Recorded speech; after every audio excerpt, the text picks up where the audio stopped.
Hey guys, எல்லாரும் எப்படி இருக்கீங்க? நம்ம ஊர்ல செம்மையான வெயில் அடிக்குது. ஸோ எல்லாருமே தண்ணி, ஜூஸ் போன்ற எல்லா விஷயத்தையும் குடிங்க. முடிஞ்ச வரைக்கும் வெயில் அவாய்ட் பண்ணிக்கோங்க. அண்ட் இன்னைக்கு நம்ம பார்க்க போற படத்தோட ஒன்லைன் என்னன்னு கேட்டீங்கன்னா, மார்ஷல் ஆர்ட்ஸ் தலை சிறந்த ஒரு மனுஷன் ஒரு ஸ்கூல்ல வாத்தியாரா இருந்தா எப்படி இருக்கும்? அதுவும் அந்த ஸ்கூல் பசங்களுக்கு அவரை பத்தி தெரியாமலேயே ஒரு கட்டத்துல அவர் யாருன்ற உண்மை தெரியும் போது செம்ம கூஸ் பம்ஸா இருக்குங்க. அவர் எப்படி இந்த அடங்காத பசங்களை அடக்கி தான் வழிக்கு கொண்டு வந்து அந்த ஸ்கூலோட பேரையே காப்பாத்துறாருன்றது சொன்ன படம் தான் பிக் பிரதர். நம்ம சேனலுக்கு நீங்க புதுசா இருந்தா மறக்காம சேனலை சப்ஸ்கிரைப் பண்ணிக்கோங்க. அண்ட் என்னோட எஃபர்ட்ஸ்க்கு நன்றி தெரிவிக்கும் வகையா இந்த வீடியோக்கு கண்டிப்பா ஒரு லைக் போட்டுருங்க. வெல்கம் டு வேர்ல்ட் சினிமா இன் தமிழ். உங்களுக்காக மட்டும் வித்தியாசமான படங்களை கொண்டு வர நான் உங்கள் தமிழ் நண்பன். இப்போ வாங்க ஃப்ரெண்ட்ஸ், நம்ம வீடியோக்குள்ள போலாம்.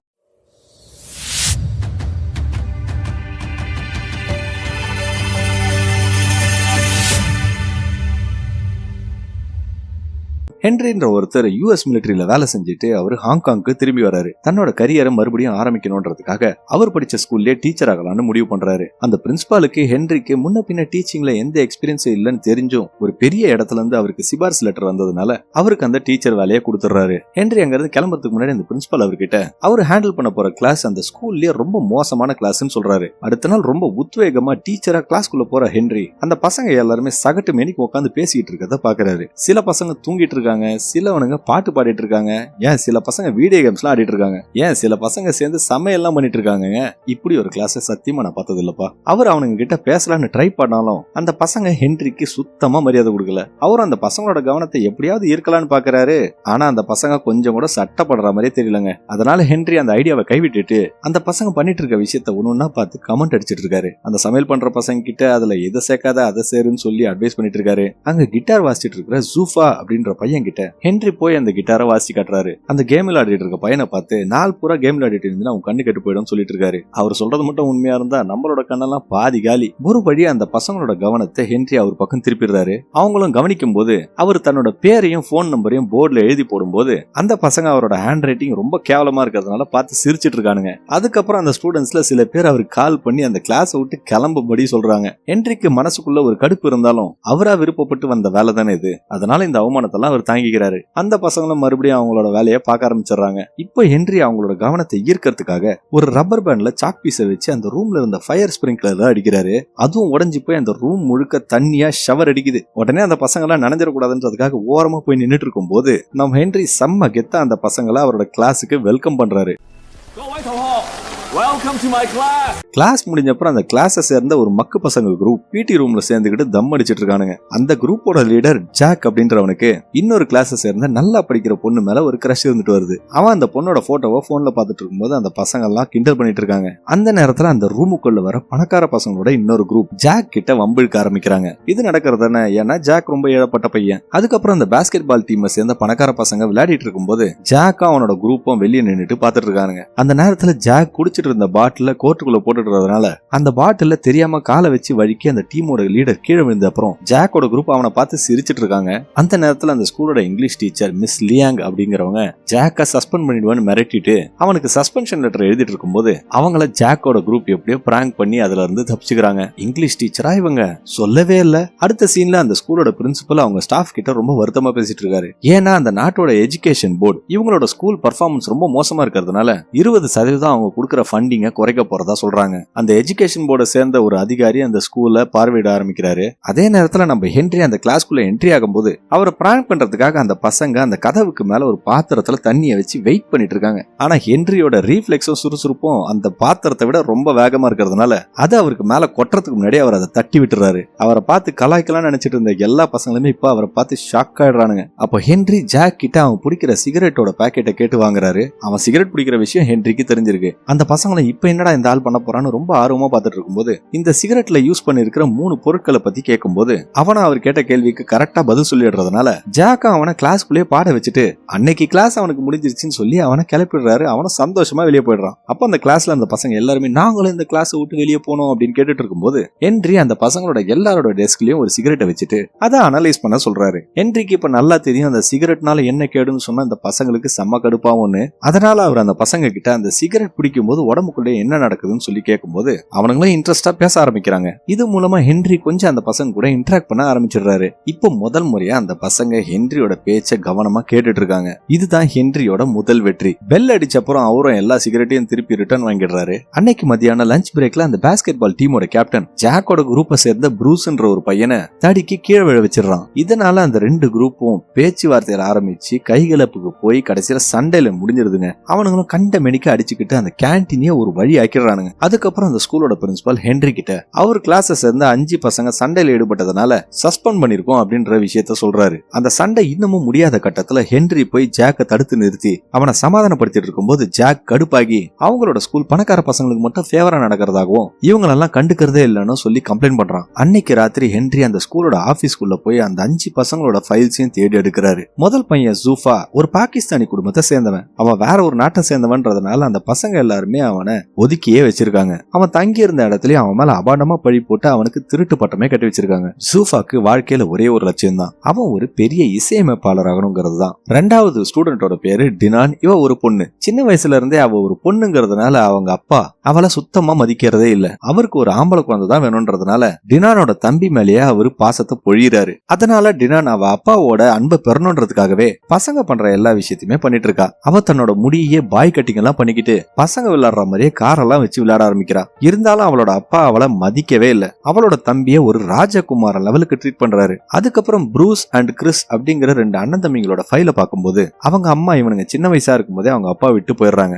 இதனால அவங்களோட அப்பாவும் குடிக்கே அடிமையாடுறாரு. அந்த டென்ஷன்ல இருந்து எப்படியாவது தப்பிக்கணும்ன்றதுக்காக ப்ரூஸ் எப்ப பாரு வீடியோ கேம் விளையாடிட்டு இருக்கான். அதே நேரத்துல கிறிஸ் ஒரு மளிகை கடையில கஷ்டப்பட்டு வேலை செஞ்சு அவன் குடும்பத்துக்காக சம்பாரிச்சிட்டு இருக்கான். கடைசியா ஹென்றி ஜாக்கோட ஃபைல பார்க்கும்போது அவனோட ஃபேமிலி பேக்ரவுண்ட பத்தி அந்த ஃபைல்ல சுத்தமா இன்ஃபர்மேஷனே இல்ல. கட் பண்ண அடுத்த சீன்ல ஜாக் ஈவினிங்ல ஒரு ரெஸ்டாரண்ட்ல சர்வரா வேலை பார்த்துட்டு இருக்கான். அந்த நேரத்துல அந்த ரெஸ்டாரண்ட்டுக்கு MMA ஃபைட் போடுற ஜான் யங் அப்படின்ற ஒருத்தன் வர்றத காட்டுறாங்க. அவனோட பார்ட்னர்ஸ் கூட சேர்ந்து அந்த ரெஸ்டாரண்ட்ல பார்ட்டி பண்ணிட்டு இருக்கும்போது ஜாக் அவனோட லைட்டர் ரொம்ப ஃபேன்சியா இருக்கிறத பார்த்து அதை எடுக்கிறதுக்காக ட்ரை பண்ணும்போது ஜான் யங் அவனை கையங்கலமா பிடிச்சிடறான். அந்த ஆளோட அடியாட்களும் ஜாக்க போட்டு புரட்டி எடுத்துட்டு இருக்கும்போது அவன் ஜாக்கோட பர்ஸுக்குள்ள ஒரு ஐடி கார்டை பார்த்துட்டு அவன் ஒரு ஸ்டூடெண்ட்னு தெரிஞ்சுக்கிறான். இப்ப ஜாக் ஒரு ஸ்டூடெண்ட்னு அவனுக்கு தெரிஞ்சதுனால அவனுக்கு கொஞ்சம் டிப்ஸா பணத்தை கொடுத்துட்டு அவனுக்கு ஒரு வேலை கொடுக்கறதா சொல்லி அவன் இடத்துக்கு வர சொல்லி கூப்பிடுறான். அடுத்த சீன்ல ஹென்றி ஜூஃபாவோட வீட்டுக்கு அவனை தேடி போகும்போது ஜூஃபாவை சில பசங்க ஏதோ திருடிட்டதா சொல்லி அவனை துரத்திக்கிட்டே போயிட்டு இருக்காங்க. ஹென்ரியே எப்படியோ ஜூஃபாவை அந்த பசங்க கிட்ட இருந்து காப்பாத்திட்டு அவனை ஒரு பிரிட்ஜ் பக்கத்துல கூட்டிட்டு போய் அவன் கிட்ட பேச ஆரம்பிக்கிறாரு. இப்ப ஹென்றி ஜூஃபாவை உற்சாகப்படுத்தணும்ன்றதுக்காக அங்க ஏற்கனவே பாட்டு பாடிக்கிட்டு இருந்த ஒரு மியூசிக் பேண்டோட சேர்ந்து ஹென்ரியும் பாட ஆரம்பிக்கிறாரு. அவர் அப்படியே மெல்ல ஜூஃபாவை அந்த பேண்டு கூட சேர்ந்து பாட வைக்கும் போது அத்தனை மக்களுக்கு முன்னாடி முதல்ல பாட்டு பாடுற ஜூஃபாவுக்கு ரொம்ப சந்தோஷமாயிடுது. இப்போ ஜூஃபா ஹென்ரிய ட்ரஸ்ட் பண்ண ஆரம்பிக்கிறான். அடுத்த சீன்ல ப்ரூஸ் அண்ட் கிறிஸோட அப்பா வழக்கம் போல நைட்டு வீட்டுக்கு லேட்டா வராரு. அவரு அவனுங்க கிட்ட கடைக்கு போய் ஒரு பீர் வாங்கிட்டு வர சொல்லும் போது அதுக்கு அந்த 2 பசங்களும் மறுத்துறாங்க. இதுல கடுப்பான அந்த மனுஷன் இந்த 2 பசங்களை வீட்டை விட்டு வெளியே போக சொல்றாரு. அடுத்த நாள் காலையில ஹென்றி இவனுங்க 2 பேரோட அப்பாவை சந்திச்சு பேசி அவரை ஒரு மறுவாழ்வு மையத்துக்கு போக சொல்லி எப்படியோ கன்வின்ஸ் பண்ணிடுறாரு. அடுத்த சீன் அந்த பொண்ணு டினானோட வீட்டை காட்டும் போது அவளோட அப்பா சில மேக்கப் ப்ராடக்ட்ஸ் எல்லாம் வாங்கிட்டு வந்து ஒரு தடவையாவது பொண்ணு மாதிரி மேக்கப் எல்லாம் போட்டுக்கன்னு சொல்லி கேட்கறாரு. டினான் அதுக்கு கடுப்பாகி எப்பவுமே அவளை மட்டமா பாக்குறதா சொல்லி அவங்க அப்பா கிட்ட சண்டை போடுறா. அவளோட தம்பிக்கு அந்த மேக்கப்பை போட்டுட்டு அவங்க அப்பாவோட கார் கீயை திருடிக்கிட்டு கார் எடுத்துக்கிட்டு அங்க இருந்து கிளம்பும் போது ஹென்றி அந்த காருக்கு முன்னாடி வந்து நின்று அவளை தடுத்துறாரு. அவர் அவகிட்ட டிரைவிங் லைசன்ஸ் இல்லாம வண்டி ஓட்டுறது சட்டப்படி குற்றம்னு சொல்லிட்டு அதுக்கு பதிலா இன்னொரு ஆப்ஷனா அவளை ஒரு கோ கார்ட் ரேஸ் ட்ராக்கு கூட்டிட்டு போய் அவங்க அப்பா கூட போட்டி போட சொல்லி அவங்க 2 பேருக்கும் ஒரு ரேஸ ஸ்டார்ட் பண்ணி விடுறாரு. அவங்க 2 பேருக்கும் அந்த ரேஸ்ல ஒரு பல பரீட்சை நடந்துட்டு இருக்கு. அந்த ரேஸ்ல ஓட்டிக்கிட்டு அவங்க ட்ராக்கை விட்டு ரோட்டுக்கு போயிடுறாங்க.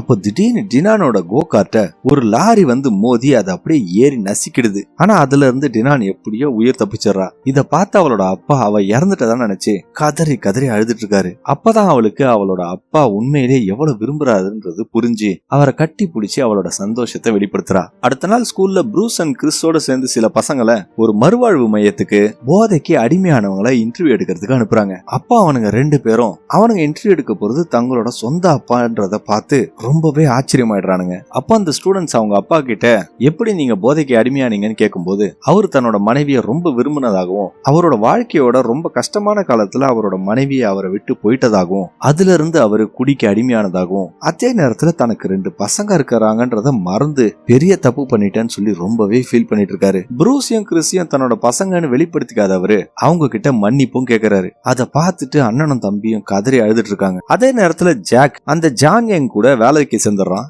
அந்த ஆளு ஜாக் கிட்ட ஒரு MMA ஃபைட்டரை தோக்கடிக்கணும்ன்றதுக்காக அவன் குடிக்கிற ட்ரிங்க்ல ஒரு ட்ரக்கை கலக்கும்படி சொல்றான். அவன் அந்த விஷயத்துக்கு மறுத்தாலும் அவனை ஃபோர்ஸ் பண்ணி அவங்க ஒத்துக்க வைக்கிறாங்க. அந்த ஃபைட் நடக்க போற அந்த நாள்ல ஜான் யங் தன்னோட ஃபைட்டருக்கு மேல தோக்கறதுக்காக பெட்டு கட்டியிருக்கான். அதே நேரத்துல ஜாக் அந்த ஃபைட்டரோட ட்ரிங்க்ல அந்த போதை மருந்து கலக்கலாம்னு நினைக்கும் போது அங்க இருந்த செக்யூரிட்டி அவனை கையும் களமா பிடிச்சிடறான். உண்மையை எங்க சொல்லிட போறான்னு பயந்த ஜான் யங் ஆளை வச்சு ஜாக்க போட்டு நல்லா அடிச்சு அங்க இருந்த ஒரு லாக்கர்ல மூடி வச்சிடறான். கொஞ்ச நேரம் கழிச்சு ஹென்றி அந்த இடத்துக்கு வந்து அங்க இருந்த ஃபைட்டருங்க கிட்ட ஜாக்ன்ற என்னோட ஸ்டூடெண்ட் இங்கதான் வந்தா அவனை யாராவது பாத்தீங்களான்னு கேட்கும்போது அங்க இருந்தவனுங்க ஹென்ரிய ஒழுங்குமரியாதை வீட்டுக்கு போயிடுன்னு சொல்லி மிரட்டுறானுங்க. அந்த நேரத்துல அந்த லாக்கருக்குள்ள இருந்த ஜாக் அந்த கதவை போட்டு பயங்கரமா அடிச்சுட்டே இருக்கான். ஆபத்துல இருந்த ஜாக்க காப்பாத்துறதுக்காக ஹென்றி தன்னோட மார்ஷல் ஆர்ட்ஸ் ஸ்கில்ல வச்சு அங்க இருந்த எல்லாரையுமே புரட்டி புரட்டி எடுக்கிறாரு. அப்ப அந்த MMA ஃபைட்டர் வந்து ஹென்றி கிட்ட பயங்கரமா சண்டை போட ஆரம்பிக்கிறான். அவனோட அடியில இருந்து எப்படியோ தப்பிக்கிற ஹென்றி கடைசியில அவங்களோட பெஸ்ட் ஃபைட்டரை அடிச்சு மட்டையாக்கிறாரு. இத பார்த்து அங்க இருந்த எல்லாருக்குமே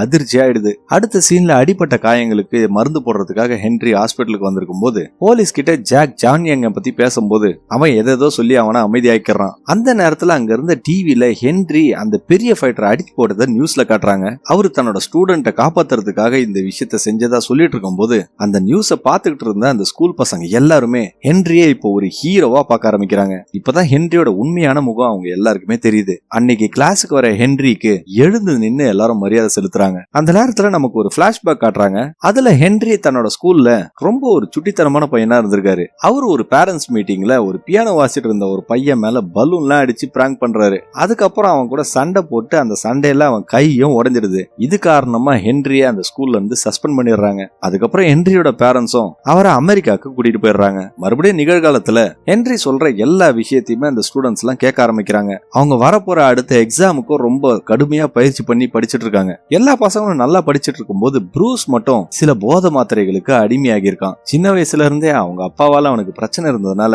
இந்த ஒரு பழக்கத்துக்கு அவன் அடிமையாகிறான். இது காரணமா அவனால படிப்புல கான்சென்ட்ரேட் பண்ணவே முடியல. ஹென்ரியும் ப்ரூஸுக்கு உதவி செய்யறதா வாக்கு கொடுக்குறாரு. ஆனா நாட்கள் செல்ல செல்ல ப்ரூஸுக்கு இன்னும் டிப்ரெஷன் அதிகமாகிட்டே போகுது. டிப்ரெஷன் தாங்க முடியாம ப்ரூஸ் அவன் வீட்டு மாடியில இருந்து கீழே விழுந்து ஹாஸ்பிட்டல்ல சீரியஸான நிலைமையில அட்மிட் ஆயிடுறான். உடனே அந்த ஊர்ல அந்த மீடியாஸ் எல்லாமே இந்த செய்தியை தசை திருப்பி அந்த ஸ்கூலுக்கு எதிராகவும் ஹென்ரிக்கு எதிராகவும் மாத்திடுறாங்க. இது காரணமா ஹென்ரிய இன்டர்வியூ எடுக்கிற அந்த எஜுகேஷன் போர்டுல இருக்கிறவங்க அவரோட டீச்சர் லைசன்ஸ புடிங்கறாங்க. அவர் கடைசியா அந்த ஸ்கூலை விட்டு கிளம்பும் போது அவர் கிளாஸ் பசங்க எல்லாருமே ஹென்ரிய பிரிய மனசு இல்லாம அழுதுட்டு இருக்காங்க. இருந்தாலும் அவர் ஆசைப்பட்ட மாதிரியே எல்லாருமே அந்த எக்ஸாம்ல நல்ல மார்க் எடுக்கணும்ன்றதுக்காக ரொம்ப முனைப்பா இருக்காங்க. அன்னையில இருந்து அந்த பசங்க எல்லாருமே ஹென்றி ஒரு நல்ல டீச்சர்ன்றத நிரூபிக்கிறதுக்காக ரொம்ப கடுமையா பயிற்சி பண்ணி படிக்க ஆரம்பிக்கிறாங்க. எக்ஸாமோட நாளும் வந்துடுது. ஜாக் உட்பட அந்த கிளாஸ்ல இருந்த எல்லா பசங்களுக்குமே ஹென்ரியோட மொபைல்ல இருந்து எக்ஸாமுக்கு 1 மணி நேரத்துக்கு முன்னாடி தங்களோட ஸ்கூல்ல அவரை மீட் பண்ண சொல்லி மெசேஜ் வந்திருக்கு. அந்த பசங்களும் அந்த கிளாஸ் ரூம்ல போய் ஹென்ரிக்காக வெயிட் பண்ணிட்டு இருக்கும் போது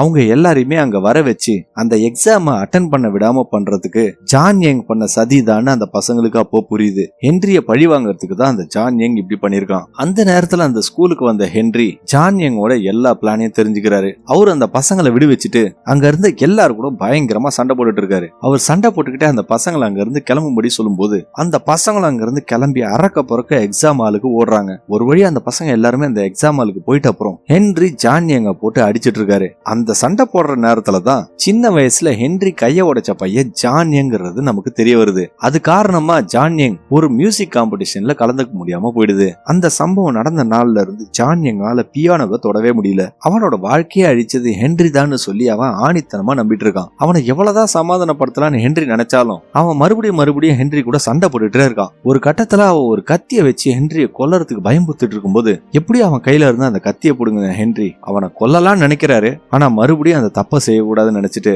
அவர் அந்த கத்தியை கீழே போட்டு அங்க இருந்து போயிடுறாரு. அந்த ஸ்டூடெண்ட்ஸ் அந்த எக்ஸாம் ஹாலுக்கு சரியான நேரத்துக்கு போனதுனால அந்த டெஸ்ட் எழுதி முடிச்சிடுறாங்க. சில வாரங்கள் கழிச்சு காட்டும் போது அந்த பசங்க எல்லாருமே ரொம்ப சூப்பரான மார்க்ஸோட பாஸ் ஆயிருக்காங்க. ஜான் யங்கும் இப்போ திருந்தி மறுபடியும் தன்னோட பியானோவை வாசிக்க ஆரம்பிக்கிறான். அடிப்பட்ட பையன் ப்ரூஸும் எப்படியாவது முயற்சி பண்ணி அடுத்த வருஷம் எக்ஸாம் எழுதணும்னு முடிவு முடிவெடுத்துறான். இப்போ அந்த பிரின்சிபலும் பயங்கரமான குஷியாயிடுறாரு. ஏன்னா அந்த பசங்க எல்லாருமே அந்த எக்ஸாம்ல நல்ல மார்க் எடுத்ததுனால அந்த எஜுகேஷன் போர்டு அந்த ஸ்கூலுக்கு 20% போனஸ் கொடுக்கறதா முடிவெடுத்திருக்கு. ஹென்றி மறுபடியும் வேற ஒரு அராத்தான பசங்க இருக்கிற கிளாஸுக்கு போய் அங்க இருந்த ஃபயர் ஸ்பிரிங்க்லரை உடைச்சு தன்னோட வருகையை பதிவு பண்றாரு. இவரு தாங்க உண்மையிலேயே பிக் பிரதர். இதே போல சூப்பரான வீடியோஸ்லாம் பார்க்கணும்னா மறக்காம என்னோட சேனலுக்கு சப்ஸ்கிரைப் பண்ணிடுங்க. அண்ட் இந்த வீடியோக்கு ஒரு லைக் போட்டுட்டு உங்களோட சப்போர்ட்டை எனக்கு காட்டுங்க. மீண்டும் இன்னொரு சூப்பரான வீடியோவோட உங்களை கூடிய விரைவில் சந்திக்கிறேன். அதுவரை உங்களிடமிருந்து விடைபெறுவது உங்களுக்காக மட்டும் வித்தியாசமான படங்களை கொண்டு வர உங்களுடைய தமிழ் நண்பன். நன்றி, வணக்கம்.